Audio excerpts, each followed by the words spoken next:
Tu as déjà remarqué que certaines personnes semblent vivre dans des maisons et dans leur vie où tout s'épanouit, où les opportunités, l'abondance et même la chance semblent naturellement circuler. Et puis il y a d'autres types de personnes où ça semble un peu plus lourd, plus dense, ça bloque, ça circule mal, ça stagne malgré tous les efforts. Permets-moi de te dire que c'est pas forcément qu'une question de décoration, ni de feng shui, ni de hasard. C'est une question d'énergie intérieure et extérieure. L'abondance, c'est une fréquence et elle ne se résume pas qu'à l'argent. C'est une vibration d'ouverture, de gratitude et de confiance. Donc quand tu vibres bas, tu vas attirer des énergies lourdes, denses, basses. Quand tu ressens de la peur, du doute, du manque de confiance, de l'incertitude et que t'en as marre de batailler, eh bien ta maison vibre de la même manière que toi. Et inversement, quand tu vibres haut et quand tu remercies déjà pour tout ce que tu as, eh bien ton espace commence déjà à se transformer. Il n'y a rien de plus logique en fait. Tout est question de fréquence, la tienne, celle du lieu où tu vis et celle que tu vas attirer à toi. Tu connais sûrement la loi d'attraction, c'est un peu ça. La loi d'attraction répond à ce que tu vibres et non à ce que tu penses. La loi d'attraction ne vibre pas avec ce que tu veux, mais avec ce que tu ressens. Imagine ton énergie comme une échelle émotionnelle. Tout en bas, il y a la peur, la colère, la résignation, les angoisses. Et au milieu, il y a l'acceptation. Et tout en haut, tu as la gratitude, la joie, l'amour. Et plus toi tu montes sur cette échelle, plus ta maison, ta vie se met à rayonner complètement différemment. Tu es la pièce maîtresse de ta maison. Ton énergie peut alimenter un lieu autant qu'elle peut le détruire. Ta maison, ça reflète ton monde intérieur. Quand ton esprit est encombré, tes pièces, tes secteurs, ton intérieur le devient aussi. À l'inverse, quand tu nourris clarté, structure, organisation, amour, gratitude, c'est la même chose. L'ordre s'installe naturellement. Mais attention, il n'y a pas que ça. Chaque objet porte la trace d'un souvenir et d'une mémoire. Les murs également. Changeant l'énergie du lieu, tu modifies subtilement les programmes intérieurs. Les programmes intérieurs qui dictent les résultats dans la matière. Et c'est là que tu deviens co-créateur de ta vie. Car tu envoies une nouvelle fréquence à l'univers et l'univers te répond en te renvoyant la même fréquence. Comme si tu envoyais par exemple une fréquence d'amour, l'univers te renverra également une fréquence d'amour. Ça marche dans les deux sens en fait. Si tu envoies une fréquence de tristesse, d'angoisse ou de peur, l'univers te renverra exactement la même fréquence. C'est un peu un ping-pong incessant de la vie. Si je te parle de ça aujourd'hui, c'est parce que c'est super important. Le feng shui, les énergies des lieux, ça joue énormément dans la qualité que tu vas apporter à ta vie, dans les opportunités que tu vas avoir, dans la croissance et dans le développement. Je te dis ça en connaissance de cause, car il y a une période dans ma vie où je n'appliquais pas du tout ça. Je n'étais ni dans la gratitude, ni dans la visualisation, ni même dans le feng shui et dans les énergies de la maison. Et c'était une des périodes les plus difficiles de ma vie. Mais c'était nécessaire car j'ai eu besoin d'un switch intégral où je me suis dit je m'étais coupée de tout en réalité. J'ai repris la gratitude, la visualisation, la loi d'attraction. Il y a tellement d'autres lois aussi qui sont autant importantes que la loi d'attraction parce que ça englobe tout le reste en fait. Il n'y a pas que l'argent, il y a l'amour, il y a l'abondance dans toutes ses formes, il y a la prospérité, la santé, le développement, la croissance. Et à partir du moment où j'ai repris tout ça, ma vie a changé dans son intégralité. Je n'ai plus jamais été la même personne et je n'ai plus jamais été dans la même situation une seule fois. Je me suis donc repris en main. J'ai appliqué le feng shui dans ma maison. J'ai réappliqué tout ce que je savais par rapport au feng shui. Je me suis formée encore plus en feng shui, en développement personnel. J'ai suivi des conférences. J'ai rodé YouTube de vidéos sur la loi d'attraction, la manifestation, la visualisation. Je me suis formée dans le business et j'ai réussi à upgrader ma vie et notre vie d'une manière incroyable. Je vous passe tous les détails de ma vie. Si je vous en parle aujourd'hui, c'est pas dans un cadre de gourou ou autre. En fait, c'est pour vous montrer vraiment que pour moi, ça a changé ma vie. La plupart des gens qui réussissent appliquent ces méthodes de visualisation, de manifestation, de gratitude et de pensée positive. Alors attention, ça ne suffit pas non plus. Il faut bien sûr arriver à le ressentir. Si vous aimez pratiquer la méditation, c'est génial. Vous pouvez encore plus décupler vos pouvoirs de manifestation. Parce que par exemple, les affirmations positives, pour les avoir essayées pendant des années, ça ne fonctionne pas si vous ne ressentez rien quand vous le dites. Par contre, ce qui marche, c'est la visualisation, c'est de ressentir les choses, de se dire c'est moi dans quelques années, c'est de ressentir ce que vous voulez faire. Si vous voulez acheter une maison, avoir telle voiture, habiter dans tel pays ou tout simplement être enceinte, avoir le plaisir de fonder une famille, la manifestation joue un rôle hyper important. N'oubliez pas, on est co-créateur de nos vies. Il n'y a rien que l'on ne peut pas avoir dans la vie. Rien. Vivez la vie comme un jeu et amusez-vous à essayer de manifester. Vous vous dites aujourd'hui, voilà, aujourd'hui, je manifeste telle chose. Vous réfléchissez, vous visualisez, vous ressentez et vous allez voir si ça se passe. Vous verrez, les synchronicités sont énormes. La dernière fois, je regardais encore une vidéo là-dessus parce que de temps en temps, ça me booste et j'aime bien regarder souvent des vidéos là-dessus. Et le monsieur dit, voilà, pensez à quelque chose que vous ne voyez jamais et visualisez-le. Alors allez, je me mets dedans, je visualise un oiseau bleu. J'en vois jamais, hein. J'habite dans le sud de la France, mais il n'y a pas d'oiseau bleu. Donc je me mets à visualiser cet oiseau bleu. Je réfléchis, je ressens, je le vois. Ok, c'est parti.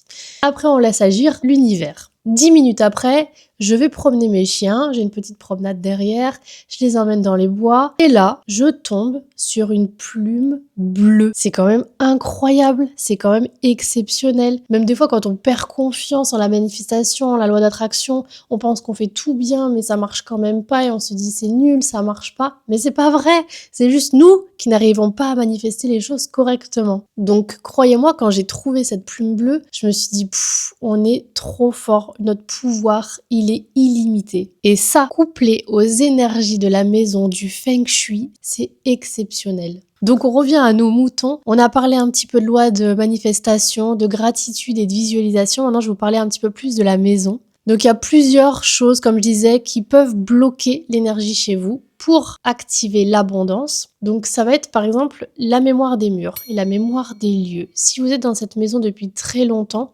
ou si vous venez juste d'acquérir une maison, un appartement, on est juste d'emménager, ça peut être un souci énorme parce qu'on se rend peut-être pas compte des fois que des personnes avant nous ont habité dans ces lieux, ont ressenti des émotions dans ces lieux, que ce soit de peine, de douleur, de souffrance, de rupture, de divorce, de décès. C'est donc important de procéder à un nettoyage énergétique dès votre arrivée et si c'est pas fait, faites-le maintenant. Comment on fait un nettoyage énergétique? Il y a plusieurs façons de procéder. Si vous savez déjà faire, vous allez tester avec votre pendule le taux énergétique de votre maison. Ensuite, vous allez voir s'il y a des présences à l'intérieur et vous allez voir s'il y a des mémoires qui sont toujours bloquées. Mon conseil, si vous ne savez pas faire, bien sûr, ne le faites pas vous-même. Appelez quelqu'un d'expérimenté, des professionnels pour procéder à ce nettoyage énergétique de chez vous. Vous pouvez le faire à votre niveau avec des bols chantants, des bols tibétains, le son. Par exemple, mettez en fond aussi dans votre télé. Je mets souvent des musiques 432 Hz, etc. C'est des fréquences. On a des fréquences du cœur, on a des fréquences qui sont très importantes. La vibration, comme je vous disais, pour la loi d'attraction, c'est pareil. La vibration, la fréquence est très importante pour nettoyer énergétiquement vous-même et les lieux. Donc, vous pouvez procéder tous les jours à des nettoyages énergétiques grâce au son. Vous pouvez le faire aussi avec des plantes séchées, comme moi, je fais brûler beaucoup de romarin parce que c'est assez doux. Je le fais tous les jours. J'ai des encens qui sont beaucoup plus puissants, comme le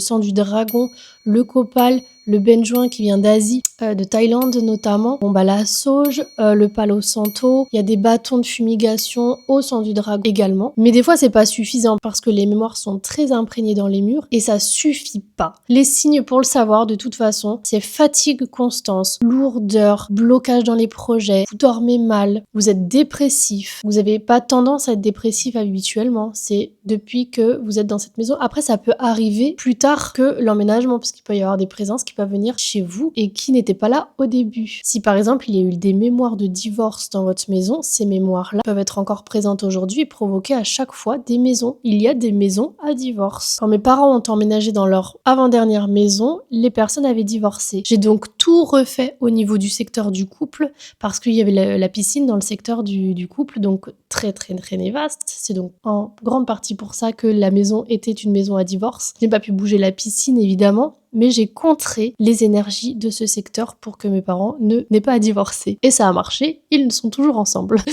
Donc bref, je m'étale à chaque fois sur mes expériences, mais bon c'est cool en même temps comme ça, vous savez ce qui peut être nocif et ce qui peut être aussi contré. Testez au pendule ou aux baguettes si vous avez les capacités de le faire et si vous avez assez confiance en vous pour savoir si la maison est chargée ou non. Ensuite, les objets à l'intérieur de votre maison ont autant d'importance que les murs de votre maison. Donc s'il y a des objets que vous avez achetés en brocante ou des objets qu'on vous a donnés, que vous avez ramenés de voyage, ces objets ont également des mémoires très lourdes. Attention, ces objets doivent être nettoyés purifier. Comment on va faire? C'est la même chose. Les sons, les fumigations, les encens, les prières, les mantras. Et si c'est trop lourd, vous appelez quelqu'un de compétent. Des fois, juste l'intention suffit aussi. Il y a des personnes qui le font à distance. Vous n'êtes pas obligé d'emmener l'objet sur place. Il y a des objets qui peuvent être horribles pour l'harmonie de votre maison. Je vous raconterai une fois ce qui m'est arrivé dans mon appartement parisien quand j'habitais à Paris à l'époque. J'ai dû déménager en 6 mois. Pourtant, j'ai pas mal de connaissances là-dedans. Ma mère est énergéticienne. Elle va dans les vies antérieures. Elle est passeuse d'âme. Voilà. Moi, j'ai de la chance parce que du coup, à chaque fois, c'est ma mère je fais appel à ma mère pour nettoyer ma maison, mes objets et moi-même. Mais du coup, c'était impossible. J'ai dû partir de cet appartement. Mais oui, il s'est passé plein de choses dans ma vie. J'ai énormément de choses à raconter là-dessus et j'ai énormément d'expériences à raconter sur les énergies de la maison, sur les énergies tout court. Donc maintenant on va parler du secteur. Donc le secteur lié à l'argent, c'est le secteur sud-est. Tu te places toujours au centre de ta maison et tu vas voir avec ta boussole dans quel secteur est ton secteur sud-est. Si ton secteur sud-est est dans une pièce d'eau, si c'est dans une pièce de feu comme la cuisine, c'est la même chose. C'est pas cool pour tes finances, même si tu peux aussi contrer.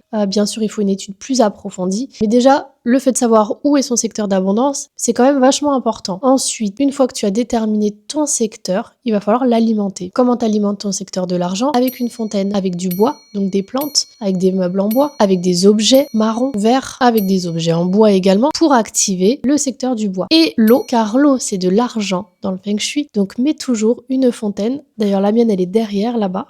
Hop, j'ai une partie de mon secteur sud-est qui est là, et ma fontaine est allumée du matin au soir sans interruption dans ma vie 365 jours par an. Donc voilà comment tu peux alimenter facilement, largement ton secteur sud-est pour activer l'abondance chez toi. Tu peux également mettre des symboles d'argent qui représentent l'argent pour toi. Tu peux mettre des vœux dans une pochette rouge à placer dans ton secteur sud-est, des pièces de monnaie, des billets, des lingots d'or, tout ce qui reflète l'opulence et l'abondance. Et si tu ne peux pas mettre de fontaine à cet endroit-là, tu peux également mettre une peinture, une photo, un tableau ou toute autre chose qui reflèterait l'eau. Fais toujours en sorte que le flux soit doux, pas trop brut et régulier. Attention si ce coin est sombre, mal éclairé et en bazar, c'est pas un bon présage pour tes finances. Et attention aux fuites d'eau dans ta maison, c'est également un symbole de fuite d'argent. L'univers t'envoie un message pour te dire ton argent s'en va de chez toi. Décore-le avec intention ce secteur parce que beaucoup de personnes vont décorer leur maison sans trop y prêter attention. Voilà, on va poser cet objet là, on va mettre ça là, c'est joli, c'est cool. Mais plus tu vas mettre de l'intention dans ce que tu fais, plus ta maison va être un amplificateur de ton énergie. Donc par exemple, moi j'adore les petits chats qui sont les chats Maneki-Neko. Vous le savez maintenant, j'ai vécu en Asie et je suis une fan d'Asie, de Thaïlande. Et je fais en quelque sorte la collection de ces petits chats. Et à chaque fois que j'achète un petit chat, pour moi, ça va être un amplificateur de mon abondance chez moi. Et j'aime aller placer un petit peu partout. Donc dès que j'en vois, hop, j'en prends un et je le place chez moi. Et c'est pour moi quelque chose qui va amplifier encore plus mon abondance. Et croyez-moi ou bien, tout ce que j'achète, je l'achète avec intention. Je sais, cet objet va alimenter ce secteur. Je sais que cette plante va alimenter cet endroit. Je sais que ce tableau ira dans ce secteur de ma maison pour alimenter telle chose. Toute ma déco est consciente et toute ma déco est là pour amplifier les énergies de la maison, de nous, les habitants, et de mes intentions, nos intentions. Et bien sûr, fais toujours attention à ton entrée, je ne fais que le répéter, l'entrée, c'est là que l'énergie entre chez toi. Si ton entrée est sale, encombrée, pas lumineuse, qu'il y a des chaussures partout, l'énergie ne viendra pas chez toi. C'est logique. L'abondance, elle se trouve pas à l'extérieur de toi, elle se trouve à l'intérieur de toi et à l'intérieur de ta maison. Elle commence dans ton espace et elle s'étend dans ta vie. Parce que oui, ta maison peut devenir le plus beau portail d'abondance que tu n'aies jamais ouvert. Et n'oublie pas de liker, t'abonner et de partager si cette vidéo t'a aidé ou si cette vidéo t'a un peu ouvert les yeux, t'a fait du bien. C'est toujours un soutien pour moi et j'apprécie énormément. Merci beaucoup, à très vite.